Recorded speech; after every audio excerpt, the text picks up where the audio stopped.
পাঠ করছি অমৃতা বন্দ্যোপাধ্যায়ের লেখা গল্প দাদা। শ্রুতির একটা দাদা আছে, আবার যেন নেই। দাদার নাম উৎসব। এটাও জানে যে দাদা চিংড়ি মাছ খেতে খুব ভালোবাসে। আর কি জানে শ্রুতি? জানে যে দাদা আর ওর বাবা একই, কিন্তু মা আলাদা। শ্রুতির মায়ের নাম তো সুদীপ্তা, কিন্তু দাদার মায়ের নাম কি ও জানে না। তাই তো দাদা এই বাড়িতে থাকে না। সে থাকে নিজের মায়ের সঙ্গে জলপাইগুড়িতে। তবে কখনো সখনো এই বাড়িতেও আসে। সেই দিনগুলোতে বাবা অনেক অনেক চিংড়ি মাছ আনে। রান্নার মাসির সঙ্গে হাত মিলিয়ে বেশ কয়েক রকম রান্না করে। দাদার পাশে বসে এটা ওটা জিজ্ঞেস করে। নতুন জামা কাপড়, গল্পের বই এনে দেয়। শ্রুতি সবে চায়। ওর সঙ্গে দাদা বেশি কথাই বলে না। ওই একটু গাল টিপে আদর করে দেয় বা কোনোদিন একটা চকলেট এগিয়ে দেয়। শ্রুতির কিন্তু খুব ইচ্ছে হয় দাদার পাশে বসে গল্প করে, ওর খেলনাগুলো দেখায়, গলা জড়িয়ে ধরে আদর করে দেয়। কিন্তু দাদা বড্ড গম্ভীর হয়ে থাকে, ভয় লাগে ওর। আর মা তো দাদার ঘরে, মানে ওই গেস্ট রুমটাই যেতেই দেয় না। শুধুই বলে ওকে ডিস্টার্ব করো না, একটুখানির জন্য এসেছে, রেস্ট নিতে দাও, নিজের মতন থাকতে দাও। এক কি বড় জোর দুটো রাত। তারপরে দাদা নিজের ব্যাগ, বই, সামান্য যা জিনিস এনেছিল নিয়ে ফিরে চলে যায়। শ্রুতিদের বাড়িতে আবার আগের মতন সব চলতে থাকে। শুধু মাঝে মধ্যে শুনে মা বাবাকে বলছে, ওকে বারবার ডেকে এনে কি লাভ হয় তোমার? আমার দিকটা না দেখো, অন্তত শ্রুতির দিকটা তো ভাবো। বাবা কেমন অপরাধীর মতন করে বলে, 6 মাসে একবার তো আসে, আমারও তো ছেলেটাকে দেখতে ইচ্ছে করে। শ্রুতি বলতে পারে না ওরও খুব ইচ্ছে করে দাদাকে দেখতে। আজ স্কুল থেকে ফিরে শ্রুতি শুনল দাদা কাল আসবে। কলকাতায় বেশ কয়েকটা কলেজে পরীক্ষা আছে, তাই এখান থেকেই দেবে। 3 উইকস থাকবে? শ্রুতি চোখ গোল গোল করল। হ্যাঁ। বাবা মাথা নাড়ল। শ্রুতি একগাল হাসল। কি মজা, আজ শুধুই কি চিংড়ি মাছ খাবে? অন্য কিছু খাবে না? বাবা হেসে ফেলে ওর চুল হেঁটে দিল।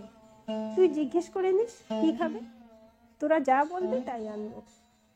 এইবার দাদা বেশ বড় একটা ব্যাগ নিয়ে এসেছে। এই প্রথম আলমারিতে জামা রেখেছে, টেবিলে বই খাতা।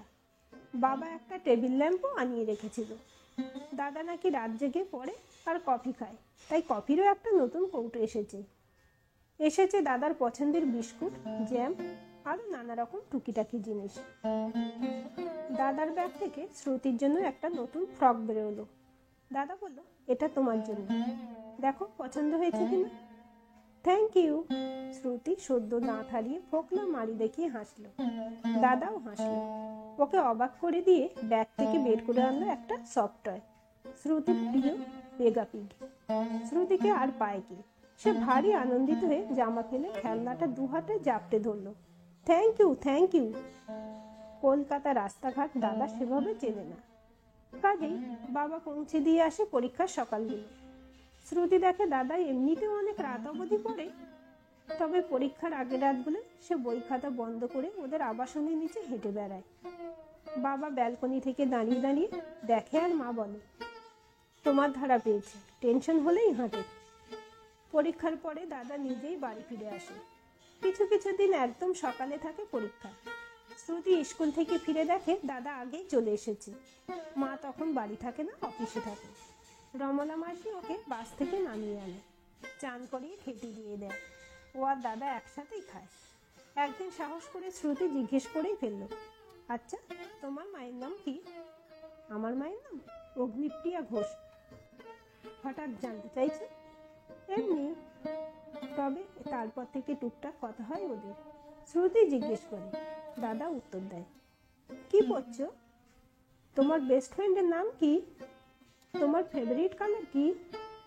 এইসব ছেলে মানুষের প্রশ্নের ফাঁকে ফাঁকে বড়দের জটিলতাও এসে পড়ে। তুমি বাবার কাছে থাকো না কেন? তোমার মায়ের সঙ্গে আমার বাবার ডিভোর্স হলো কেন? শেষ পরীক্ষার দিন এসে পড়বে। বাবা ভুরু কুঁচকে বললে, এই সেন্টারটা তো অনেক দূরে আমাদের বাড়ি থেকে, তোকে ক্যাব বুক করে দিলে যেতে পারবি? না হলে আমাকে ছুটি নিতে হবে। হ্যাঁ হ্যাঁ, পারবো না কেন? পরীক্ষা দুপুরে, শ্রুতি স্কুলে বেরোনোর সময় অল দ্য বেস্ট বলে গেল। তবে স্কুল থেকে ফিরে এসে দেখলো দাদা তখনও ফেরেনি। ফেরার কথা ওই 6টায়, জানে শ্রুতি। বিকেল গড়িয়ে সন্ধ্যা নামলো। প্রথমে মা ফিরে এলো, তারপর বাবাও।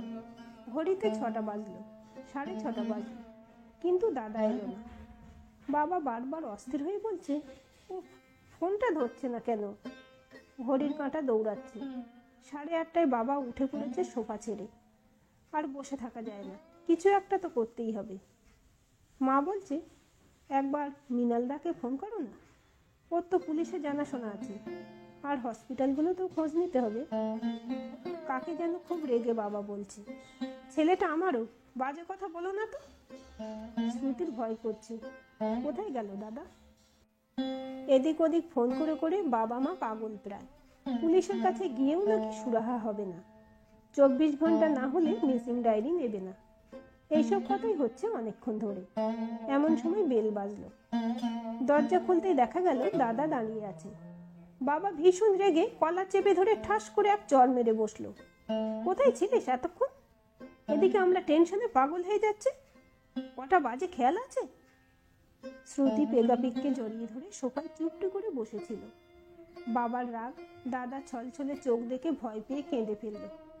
মা ব্যস্ত হয়ে বাবার হাত ছাড়িয়ে নিল। আহা, কি করছো? ওকে ভেতরে আসতে দাও। এইভাবে কেউ মারে নাকি ছেলেটাকে? যাও ঘরে যাও উৎসব।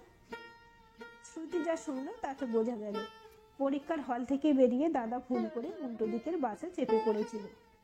সেটা বুঝে এক জায়গায় নেমেছে ঠিকই, তখন দেখে ফোন আর মানিব্যাগ পকেটে নেই, পকেটমার হয়ে গেছে।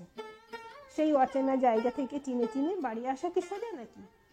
সঙ্গে টাকা পয়সাও নেই, তাই এত দেরি হয়েছে, আর জানাতেও পারেনি। বাবা বেশ খানিক রাগারাগি করেছে। বাসে ওঠার দরকার কি ছিল যখন চেনা নেই? আর উঠলে জিনিসপত্রের দিকে খেয়াল রাখবে না? এত বড় হয়ে গেছে। হি ইজ আন অ্যাডাল্ট নাও। ওদিকে ওর মা আমাকে কতগুলো কথা শুনিয়ে দিল। শ্রুতিকে মা খাইয়ে দিচ্ছে মেখে, গোল গোল গাবল বানিয়ে, কিন্তু খাবারের দিকে ওর মন না। কান খাড়া করে শুনছে বাবা মায়ের কথা। মা বলছে, ও হয়তো ভয় পেয়ে গেছে, এখানে ও কিছুই চেনে না, তার মধ্যে এরকম হয়েছে। তুমি অ্যাডাল্ট বলছো ঠিকই, বাট সেটা জাস্ট বয়সের হিসেবে। আফটার অল ও একটা বাচ্চা ছেলে, সবে তো 12 বোর্ডস দিয়েছে। বাবা মাথা নিচু করে বসে আছে। আসলে এত টেনশন হচ্ছিল, এত রকম কথা মাথায় আসছিল, ওকে সামনে দেখে হুট করে মেজাজ হারিয়ে মারাটা ঠিক হয়নি। আমি জানি ওটা হিট অফ দ্য মোমেন্ট হয়ে গেছে। যাও না, ওর সঙ্গে একটু কথা বলে এসো, পরশুই তো ফেরার ট্রেন। বাবা দুবার ও ঘরের দরজা অব্দি গিয়েও ফিরে এলো, পিছন পিছন শ্রুতিও। এক দৌড়ে মায়ের কাছে ফিরে এসে বলল, মা, দাদা খায়নি, প্লেটটা অমনি রাখা আছে। শুনেই মা উঠে এলো, ঘরের আলো জ্বালিয়ে দাদার পাশে বসলো। খুব নরম গলায় কথা বলছে মা, শরীর ঠিক আছে তো?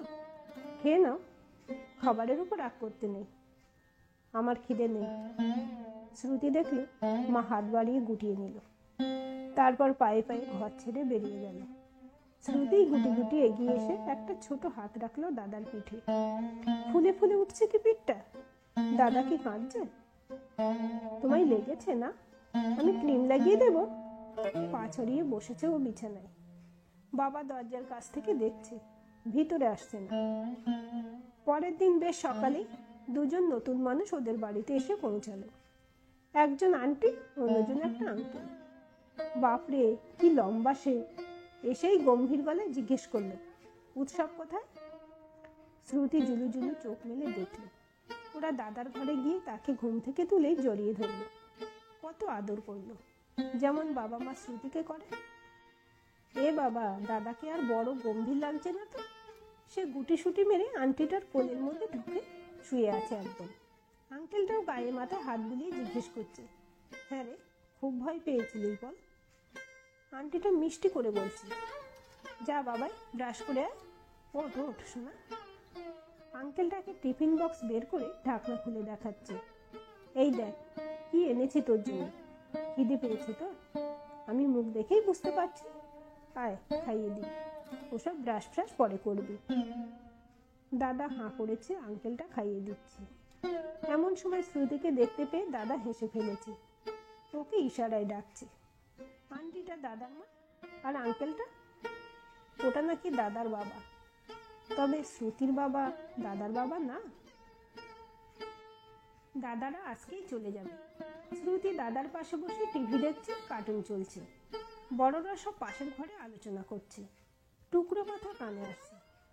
এরকম জানলে আমি নিজে ছুটি নিয়ে আসতাম ওকে এন্ট্রান্স দেওয়াতে। আঙ্কেলের গলায় বেশ দুঃখ মনে হচ্ছে। সত্যি সেটাই ভালো হতো। শুধু আমি ওর বাবা বলে গলা ফাটালেই হলো সুমন্ত। ও ছেলে মানুষ, তোমার ভরসায় আমরা এখানে পাঠালাম, আর তুমি এরকম ব্যবহার করবে ছেলেটার সঙ্গে? আন্টিও রেগে গেছে। বাবা বলছে, ওকে জিজ্ঞেস করো না, আমি রোজ পৌঁছে দিয়েছি। গতকাল অনেকটা দূরে সেন্টার করেছিল তাই। আন্টি বলছে, সেন্টার দূরে ছিল, একা পাঠিয়েছো মেনে নিলাম। ওর গায়ে হাত তুলবে কেন তুমি? ছেলেটা কাল সেই খেয়ে বেরিয়েছে এখান থেকে, তারপর আর কিছু খাইনি। সেইটা একবার খেয়াল করেছো? কতখানি রাস্তা হেঁটে হেঁটে এসেছে, একবার জিজ্ঞেস করেছো? অগ্নি, ছেড়ে দাও, হয়ে গেছে যা হবার, কথা বাড়িয়ে লাভ নেই। এইবার ছেলেকে নিয়ে বাড়ি চলো। বেচারা কাল অনেক ট্রমার মধ্যে দিয়ে গেছে। আঙ্কেল আন্টিকে শান্ত হতে বলছে। চলো নিচ থেকে ঘুরে আসি। যাবে? দাদা শ্রুতিকে জিজ্ঞেস করছে। চলো। তুমি আবার কবে আসবে আমাদের বাড়ি?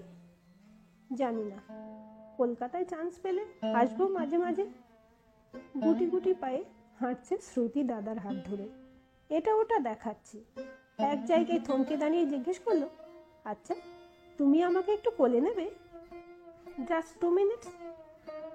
দাদারা চলে গেছে। যাবার সময় দাদা ওকে আদর করে দিয়ে গেছে, লক্ষ্মী নেই বলেছে। বাবা আক্ষেপ করছে। ভেবেছিলাম এইখানে ভর্তি হলে আমার কাছেই থাকতে বলবো, এখন তো মনে হয় ওরা হোস্টেলেই রাখবে। কি যে গন্ডগোল হয়ে গেল, যাবার সময় একবার আমার দিকে তাকালো না পর্যন্ত। এখানে থাকতে বলবে ভেবেছিলি? কই, আমাকে তো সেটা বলনি। এমনিতেই এই রিলেশনটা কমপ্লিকেটেড, আর ওরা তো সবসময় আপার হ্যান্ড নেয়। মায়ের গলাতেও অসন্তোষ। শ্রুতি এত জটিলতা বোঝে না। দাদাকে জিজ্ঞেস করেও বিশেষ লাভ হয়নি। বলেছে বড় হলে শ্রুতি নিজেই বুঝতে পারবে। তবে যতদিন না বড় হচ্ছে, একটা কথা মনে রাখলেই হবে, তুমি আমার বোন আর আমি তোমার দাদা। এইটুকুই একদম সত্যি, তোমার আর আমার সত্যি। কেমন, মনে থাকবে তো? একদম মনে থাকবে। শ্রুতি দাদার গলা জড়িয়ে ধরে কাঁধে মাথা রেখে বলেছে, সব সময় মনে থাকবে। আজকের এই গল্পটি আপনাদের কেমন লাগলো কমেন্ট করে জানাবেন। ভালো লাগলে অবশ্যই একটা লাইক দেবেন, আর চ্যানেলটি সাবস্ক্রাইব করে সাথে থাকবেন।